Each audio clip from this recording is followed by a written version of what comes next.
Hello everyone, I hope you all are doing very well. So in today's class we will start chapter number 10 which is graph of functions. So आज की class में हमने unit number 10 का basic introduction देखना है। Means के इस पूरे चैप्टर में कौन कौन सी इंपॉर्टेंट डेफिनेशंस आ रही हैं, एमसीक्यू के लिए क्या क्या इंपॉर्टेंट पॉइंट्स हैं, वो सारी चीज़ें बहुत ही डिटेल के साथ हम स्टार्ट करने वाले हैं। So without any further delay let start our today's class. सबसे पहले हमारे पास डेफिनेशन आ जाती है पेज नंबर 185 पे, फंक्शंस एंड देयर ग्राफ। तो इसकी डेफिनेशन जो प्रॉपर है ना वो हम यहीं से स्टार्ट कर लेते हैं। Function can be expressed in various form, इनको हम बहुत तरह की फॉर्म्स में एक्सप्रेस कर सकते हैं, जैसे कि इंक्लूडिंग एन इक्वेशन की तरह, ग्राफ की तरह, न्यूमेरिकल टेबल और a verbal description, numerical table की तरह वर्बली डिस्क्राइब कर सकते हैं। या फिर for example the area of a circle depend on its radius, अगर हमारे पास एक सर्कल है उसका एरिया डिपेंड करता है उसके रेडियस पे। इसी तरीके से अब यहाँ पे फंक्शन की डेफिनेशन उन्होंने विद एग्जाम्पल समझाई हुई है। पहले थोड़ा सा जनरल सा ओवरव्यू है, फिर उसके आगे डेफिनेशन है। In such cases one variable y depends on another variable x। इस तरह के केसेस में कि हम कहते हैं कि एक वेरिएबल y है जो डिपेंड करता है दूसरे वेरिएबल x पे। The relationship is expressed as y is equal to f of x where f denotes the function. ये जो हमारे पास लिखा हुआ है ना, ये कैसे लिखा हुआ है, y is equal to f of x means y की वैल्यू डिपेंड कर रही है x की वैल्यू पे। अगर मैं यहाँ पे लिखूंगी y is equal to x square plus 1, अब यहाँ पे मैंने x की जगह 1 रखना है, x की जगह 1 रखें, 1 का स्क्वायर प्लस 1, तो 1 का स्क्वायर क्या होता है 1 प्लस 1 करेंगे आंसर क्या आता है 2। तो y का जो आंसर है वो किस पर डिपेंड कर रहा है, x की वैल्यू पे। x की हम जो वैल्यू चेंज करते रहेंगे तो y की वैल्यू भी चेंज होती रहेगी। x की वैल्यू हमने 1 रखी थी तो y की वैल्यू क्या आ गई है 2। ठीक है, तो यही चीज़ यहाँ पे लिखी है कि ये f का क्या मतलब होता है, f का मतलब होता है f denotes the function, x is the independent variable input. x को हम कहते हैं इंडिपेंडेंट वेरिएबल है, मीन्स कि x की जगह हम कोई भी वैल्यू रख सकते हैं और इसकी जगह जब हम वैल्यू पुट करते हैं ना तो इनपुट है, मीन्स कि हम यहाँ पे कोई वैल्यू पुट करें तो ये इनपुट है। And y is the dependent function, y की वैल्यू डिपेंड करती है x पे। x की जो वैल्यू रखेंगे यहाँ क्वेश्चन में सॉल्व करके फिर y का आंसर आएगा ना, इसका मतलब है y डिपेंड कर रहा है x पे और यहाँ से फिर हमें x की वैल्यू रखने से y का आंसर मिलता है। इसका मतलब है कि y हमारे पास क्या है, आउटपुट है, determined by the value of x, जो हमें मिलता है वैल्यू ऑफ x रखने से। ठीक है, तो ये प्रॉपर आपके पास फंक्शन की डेफिनेशन यहाँ से लेके यहाँ तक है, विद एग्जाम्पल भी आपकी यहीं पे कंप्लीट कवर हो जाएगी। ठीक है, नेक्स्ट देखें आज में पेज नंबर 186 पे, यहाँ पे हमारे पास सबसे फर्स्ट डेफिनेशन है ग्राफ ऑफ लीनियर फंक्शन। अब जब हम एक्सरसाइज 10.1 करेंगे ना तो हमारे पास 3 तरह के ग्राफ्स हैं जो हमें कंस्ट्रक्ट करने हैं, एक लीनियर फंक्शन के, एक क्वाड्रेटिक फंक्शन के और एक क्यूबिक फंक्शन के। ठीक है, अब इसका क्या मतलब है, graph of linear function. Linear function अगर हमारे पास, तो उसका ग्राफ कैसे बनेगा।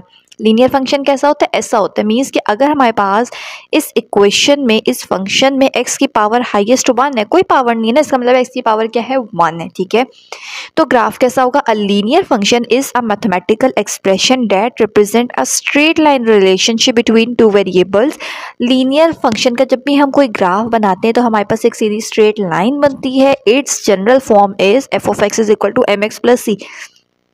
जनरल फॉर्म क्या होती है, एक साइड पे f ऑफ x लिखा होगा mx प्लस c। अब ये जो f ऑफ x है इसको हम y भी पढ़ते हैं। m क्या होता है, m इज द स्लोप और ग्रेडियंट ऑफ द लाइन। आगे वाली लाइन कट कर देंगे क्योंकि हमें पता है कि स्लोप और ग्रेडियंट क्या इंडिकेट करता है, हाउ स्टीपनेस को इंडिकेट करता है, तो ये वाली लाइन कट कर दें indicating how steep it is. आगे देखें, and c is the y intercept. c जो होता है वो y इंटरसेप्ट होता है। इट कैन ऑल्सो भी रिटन एज, आगे वाली लाइन भी कट कर दें, the point where the line cross the y axis, इस पूरी ब्रैकेट को कट कर दें। इट कैन ऑल्सो भी written as y is equal to mx plus c। तो ये बहुत ही सिंपल सी डेफिनेशन है, ऐसा ग्राफ, ऐसा फंक्शन जिसका जब ग्राफ हम बनाते हैं तो वो एक सीधी स्ट्रेट लाइन बनती है। जनरल फॉर्म क्या होती है, f of x is equal to mx plus c, या f ऑफ x की जगह सिंपल y लिख लें। m स्लोप होती है और c y इंटरसेप्ट होता है। बस कितनी सिंपल सी डेफिनेशन है। और कोई एग्जांपल लिखनी है तो ये आपके पास जो है वो लीनियर फंक्शन होता है, इस तरह का फंक्शन जिसमें हाईएस्ट पावर वेरिएबल की क्या हो 1 हो। ठीक है, तो ये जब हम क्वेश्चंस भी करेंगे ना तो एग्जांपल आप खुद से भी इजीली बना सकते हैं। तो फिलहाल ये हमारे पास जो डेफिनेशन है ये इनफ है, इसके अलावा करने की ज़रूरत नहीं है। इसी के नीचे देखें एक और डेफिनेशन गिवन है, graphs of quadratic function. Quadratic function का ग्राफ कैसे गिवन होगा। अब सबसे पहले तो रैंडम देख लेंगे क्वाड्रेटिक फंक्शन किस तरह का फंक्शन होता है। ऐसा फंक्शन जिसकी हाईएस्ट पावर 2 होती है। कैसे, ये y is equal to x square लिखा हुआ है। अब यहाँ पे हाईएस्ट पावर क्या बन रही है 2, तो यहाँ पे पावर क्या है 2, तो ये इस तरह के फंक्शन को हम क्वाड्रेटिक फंक्शन कहते हैं। अब इसका ग्राफ कैसे बनता है, अ quadratic function is a type of polynomial function that involve x square term. ऐसा फंक्शन जिसमें हमारे पास किस तरह के पॉलिनोमियल फंक्शन आ रहा होता है, जिसमें हमारे पास इस तरह एक्स स्क्वायर वाली टर्म आ रही होती है। इसकी जनरल फॉर्म क्या होती है, y इज इक्वल टू हमेशा लेफ्ट साइड पे हमारे पास एफ ऑफ एक्स या y लिखा होगा, राइट पे क्या होगा A X square plus B X plus C, ये जनरल फॉर्म है, मीन्स के हाईएस्ट पावर एक्स स्क्वायर है। ए बी और सी इसमें से कांस्टेंट होते हैं और a and a is not equal to zero, और ए कभी भी जीरो नहीं होगा। ऑब्वियसली अगर आप यहाँ पे जीरो रख लोगे तो जीरो को एक्स स्क्वायर से मल्टीप्लाई करेंगे तो पूरी वैल्यू जीरो हो जाएगी, तो फिर तो हमारे पास इतना सा क्वेश्चन बचेगा, और ये हाईएस्ट पावर 1 बन रही है एक्स की, तो ये क्वाड्रेटिक तो ना हुआ, ये तो फिर लीनियर हो गया। तो इसीलिए ये कंडीशन याद रखनी है कि इसमें से ए कभी भी जीरो नहीं होना चाहिए, ठीक है। यहाँ तक आपके पास simple graph of quadratic function बन गया है। एग्जांपल अगर आपने क्वाड्रेटिक फंक्शन की लिखनी है तो आप ये सिंपल लिख लें, y is equal to x square is a quadratic function. Graph draw करना है तो ग्राफ भी अभी जब हम आगे एक्सरसाइज क्वेश्चंस करेंगे तो आपको आ जाएंगे बनाने, ठीक है।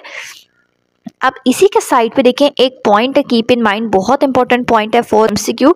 The graph of a quadratic function is always a parabola.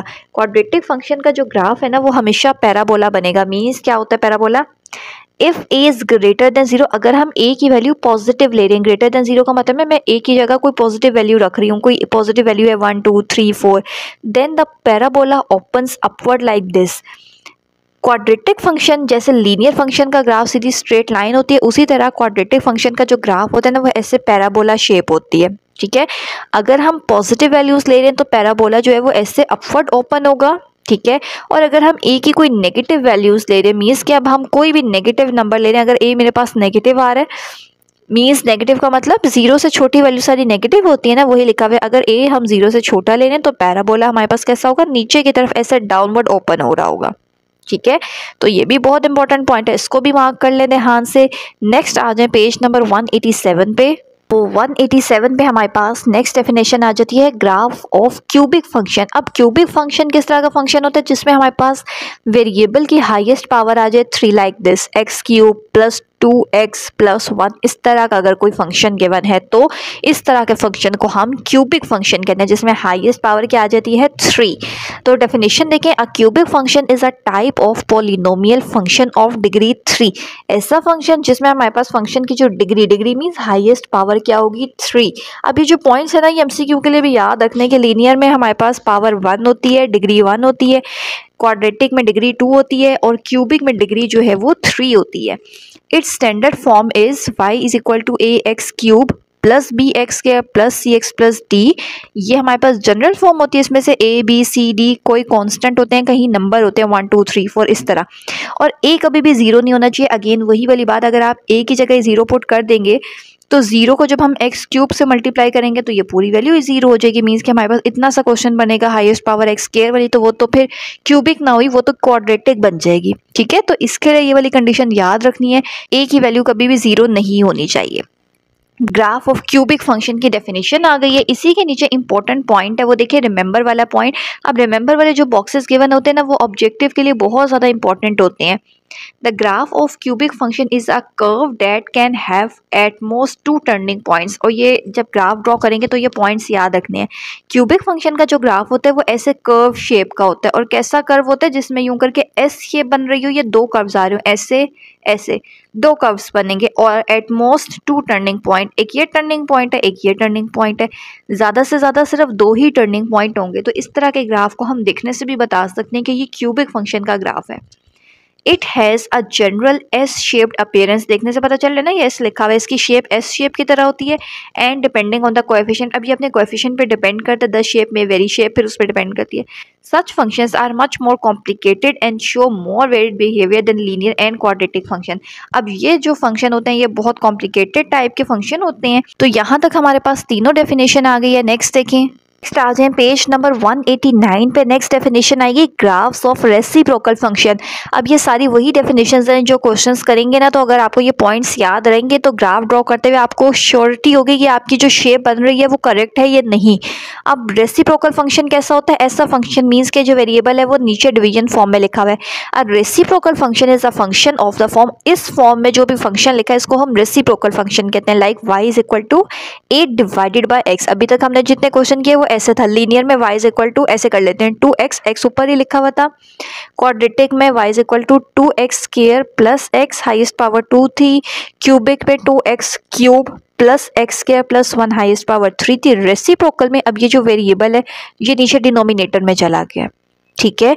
तो फिर इस तरह के फंक्शन को जब भी वेरिएबल डिनोमिनेटर में आ जाएगा इंडिपेंडेंट वेरिएबल, तो फिर हम कहते हैं कि ये क्या है, रेसिप्रोकल फंक्शन है। ए क्या है, ए हमारे पास कोई रियल नंबर है और अगेन अब यहाँ पे x is not equal to 0। हमें पता है ना डिनोमिनेटर में हमने कभी भी x की जगह 0 पुट नहीं करना, 0 नहीं हो सकता, क्योंकि अगर डिवीजन में 0 होता है तो वो हमें पता है कि किसी भी नंबर को 0 से डिवाइड करते हैं तो आंसर इन्फिनिटी आता है, कैलकुलेटर में करेंगे तो एरर आएगा, ठीक है। तो मीन्स कि आपने x की जगह कभी भी 0 वैल्यू पुट नहीं करनी। अब इसका ग्राफ कैसे बनता है, यहाँ पे देखें, इसका ग्राफ नीचे जो इसकी एग्जांपल दी हुई है ना ऐसा बनता है। मीन्स कि अभी हम देखेंगे भी क्वेश्चन में कि वैल्यूज कैसे पुट करते हैं, इस तरह की शेप आएगी। दो आपके पास ग्राफ बन रहे होंगे, जहाँ पे उन्होंने दिया होगा ना कि this point is not equal to 0 for example, इसका मतलब है कि आपने 0 से पहले वाले सारे पॉइंट्स लेने हैं तो एक इस तरह की शेप बनेगी, और 0 के बाद वाले पॉइंट लेने हैं। आपने x की जगह 0 नहीं पुट करना, जैसे ये लिखा हुआ है, ये क्वेश्चन लिखा हुआ है, ये हमारे पास एक रेसिप्रोकल फंक्शन लिखा हुआ है, तो x is not equal to 0.5। उन्होंने कहा है x की जगह आप कोई भी वैल्यू पुट कर सकते हैं सिवाय 0.5 के। तो यहाँ पे देखें x की जगह कोई भी वैल्यू पुट की है, थोड़ी सी नेगेटिव वैल्यूज ले ली हैं, तो आंसर क्या आएगा, x की जगह नेगेटिव वैल्यू -1 पुट करें तो -1 -0.5, 1 को आंसर से डिवाइड करें तो ये y की वैल्यू आ जाएगी। सारी वैल्यूज लिया, सिर्फ 0.5 नहीं लिया, क्योंकि जब आप यहाँ पे 0.5 पुट करोगे तो 0.5 -0.5 आंसर क्या आ जाएगा, डिवीजन में 0 नहीं आना चाहिए, क्योंकि किसी भी नंबर को जब 0 से डिवाइड करते हैं तो आंसर इन्फिनिटी आ जाता है। तो यहाँ पे अनडिफाइंड आ जाएगा, मीन्स के ग्राफ जो है ना वो ब्रेक हो जाएगा। फिर कुछ पॉजिटिव नंबर लिए तो आधा ग्राफ नीचे बनेगा, आधा ग्राफ ऊपर बनेगा। इस तरीके का ग्राफ आपके पास रेसिप्रोकल फंक्शन के लिए बनेगा। इसी के नीचे एक और पॉइंट है कि an asymptote is a line that a graph approaches but never touch. अब एसिम्पटोट की लाइन होती है, ऐसी लाइन इस ग्राफ में अप्रोच कर रही होती है लेकिन कभी भी टच नहीं करती। मीन्स कि ये जो ये लाइन है ना, ये यूं आगे जितनी भी हम वैल्यूज ले लें ये यूं होती रहेंगी, लेकिन ये कभी भी एक्स एक्सिस पे कट नहीं करेगी, टच नहीं करेगी, ठीक है। इसी तरीके से इसी पेज पे लास्ट में देखें, पेज नंबर 189 में ग्राफ ऑफ एक्सपोनेंशियल फंक्शन लिखा हुआ है। अब ये कैसा ग्राफ होता है, हमारे पास जो वेरिएबल है ना अब वो एक्सपोनेंशियल फॉर्म में आ गया, like y is equal to, कैसे लिख सकते हैं, 2 पावर x। अब ये जो वेरिएबल है ये पावर में चला गया, तो इसकी डेफिनेशन क्या है, N exponential function is a mathematical function of the form, ऐसा फंक्शन जो इस फॉर्म में लिखा हो के ए पावर एक्स, ए और के हमारे पास कोई भी कांस्टेंट है, कुछ पे लिखा हुआ है, और एक्स वेरिएबल है। ए की वैल्यू हमेशा हमने क्या लेनी है, 1 से बड़ी ही लेनी है, ए इज ऑलवेज ग्रेटर देन 1। तो यहाँ तक हमारे पास ग्राफ ऑफ एक्सपोनेंशियल फंक्शन की डेफिनेशन आ जाती है, ठीक है। नेक्स्ट देखें, डेफिनेशन पेज नंबर 191 पे लास्ट डेफिनेशन लिखी हुई है जो एक्सरसाइज 10.1 से रिलेटेड है, और यही इंपॉर्टेंट डेफिनेशन है। जब हम 10.2 स्टार्ट करेंगे तो उससे पहले मैं डेफिनेशंस अगर कोई उस एक्सरसाइज में इंपॉर्टेंट हुई तो उसके लिए सेपरेटली लेक्चर अपलोड कर दूंगी, ठीक है। फिलहाल जो इंपॉर्टेंट डेफिनेशन है वो 10.1 में ही थी, उसकी एक्सरसाइज स्टार्ट करने से पहले हमने वो देख ली है। लास्ट डेफिनेशन देखें, graph of y is equal to a x power n. अब अगर आपके पास क्वेश्चन इस फॉर्म में लिखा हुआ है ए एक्स पावर एन, तो उसकी डेफिनेशन क्या है, the graph of the function. अगर हमारे पास ग्राफ इस फंक्शन का ग्राफ बन रहा है तो कैसा होगा, एन हमारे पास हमेशा इसमें पॉजिटिव इंटीजर होगा, पॉजिटिव नंबर होगा, नेगेटिव इंटीजर और rational number for x greater than 0। X greater than 0 के लिए हमने हमेशा क्या लेना है, नेगेटिव नंबर या फिर रेशनल नंबर, और ए क्या होगा, real number. Exhibit distinct behaviour depending on the value of n, ठीक है। इससे हमारे पास जो है वो डिस्टिंक्ट बिहेवियर आएगा जो कि डिपेंड करता है हमारे पास एन की वैल्यू पे, ठीक है। अब इसका ग्राफ भी बहुत सिंपल होता है, जैसे ये एग्जांपल दी हुई है ना, ये ऐसे है। मीन्स की जो वेरिएबल है पावर में कोई नंबर लिखा हुआ है, एन का मतलब है कोई भी नंबर हो सकता है। तो सिंपल हम कैसे करते हैं, एक्स की जगह कोई भी वैल्यूज ले लें, तो यहाँ पे आप एक्स की जगह 1 पुट करोगे, वाई का क्यूब क्या होता है 1, 3 पुट करो, 3 का क्यूब क्या होता है 27। तो ये यहीं पे वैल्यूज लेके इस तरीके का आपके पास एक सिंपल ग्राफ बनेगा। इसको हम क्या कहते हैं, graph of y is equal to a x power n. और डेफिनेशन तो नहीं है ये, वैसे आप MCQ के लिए या एक पॉइंट याद करने के लिए सिर्फ एक देख सकते हैं फॉर्मली कि क्या होता है, ठीक है। सो मोस्ट इंपॉर्टेंट डेफिनेशंस वही स्टार्टिंग की 3-4 डेफिनेशंस है, उसको अच्छे से प्रिपेयर कर ले, मार्क कर ले। सारे इंपॉर्टेंट पॉइंट जो भी इस एक्सरसाइज से रिलेटेड बन सकते थे वो सारे इंपॉर्टेंट पॉइंट्स, डेफिनेशन, MCQs के लिए सब कुछ हमने आज की क्लास में देख लिया है। सो आई होप आपको आज का लेक्चर अच्छे से क्लियर हो गया होगा। इससे नेक्स्ट लेक्चर में हमने एक्सरसाइज 10.1 स्टार्ट करनी है, बहुत ही डिटेल के साथ और बहुत ही ईजी मैथड के साथ हम करेंगे। So stay connected with us. Channel पे न्यू है तो चैनल को लाजमी सब्सक्राइब कर लीजिए, ताकि जैसे मैं इसकी नेक्स्ट एक्सरसाइज अपलोड करूँ आप लोगों तक नोटिफिकेशन पहुंचता रहे और आप लोग साथ साथ अपने एक्सरसाइजेज जो है वो कंप्लीट करते रहें। So stay connected with us and thanks for watching.